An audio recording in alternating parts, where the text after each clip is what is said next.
Hey Google, turn on doorbell camera. Sorry, I don't understand. Hey Google, stream doorbell camera. Sorry, it looks like the front door isn't available right now. Why is it offline?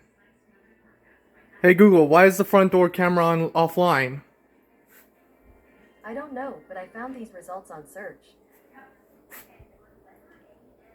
Slightly out of range from your Wi-Fi? What the fuck do you mean? I had this. Hey Google, could it be the extreme cold is the reason why the doorbell camera's not working? On the website support.google.com, they say, cold temperatures can affect your camera's battery life, so you may need to charge it more often.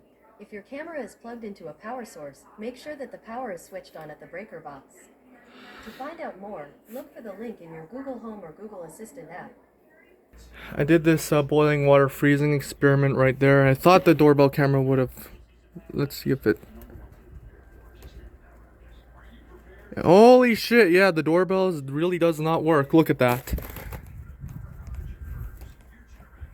Holy shit.